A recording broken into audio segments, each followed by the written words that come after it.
ஸ்டாலின் அமைச்சரவையில் இடம்பெற்றுள்ள செந்தில் பாலாஜி, பொன்முடி ஆகியோரின் அமைச்சரின் பதவி வரும் திங்கட்கிழமைக்குள் பறிபோக வாய்ப்பிருப்பதாக அறிவாலய வட்டாரத்தில் தகவல் வெளியாகியுள்ளது. சட்டவிரோத பணப்பரிமாற்ற வழக்கில் ஜாமீனில் வெளிவந்த செந்தில் பாலாஜியை தியாகி என புகழ்ந்த ஸ்டாலின் அமைச்சர் பதவி கொடுத்தார்.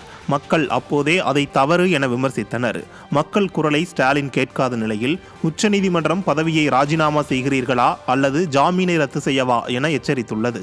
இதனால் வேறு வழியின்றி தியாகியை பதவியிலிருந்து நீக்க முடிவு செய்யப்பட்டிருப்பதாக தகவல் வெளியாகியுள்ளது. மேலும் ஆபாசமாக பேசிய பொன்முடியை அமைச்சர் பதவியிலிருந்து நீக்க வேண்டுமென மக்கள் கூறியபோது கேட்காத ஸ்டாலின் தற்போது உயர்நீதிமன்றம் தாமாக முன்வந்து அந்த வழக்கை விசாரிப்பதால் பொன்முடியையும் பதவியிலிருந்து நீக்க முடிவு செய்திருக்கிறாராம். ஆக மொத்தம் மக்களின் குரலுக்கு செவிசாய்க்காத ஸ்டாலின் மாடலின் ஆணவம் நீதிமன்றம் கொடுத்த குட்டுகளால் அடங்கியிருக்கிறது என்கிறார்கள் விவரம் தெரிந்த அரசியல் விமர்சகர்கள். சென்னை திருவான்மியூரில் அரசு இடத்தை திமுக கவுன்சிலர் ஆக்கிரமிப்பு செய்து பயன்படுத்தி வருவதாக குற்றச்சாட்டு எழுந்துள்ளது. வால்மீகி நகரில் அரசுக்கு சொந்தமான 7 சென்ட் இடத்தில் 2 சென்டில் உடற்பயிற்சி கூடமும் மீதமுள்ள இடம் காலி மனையாகவும் இருந்து வந்தது.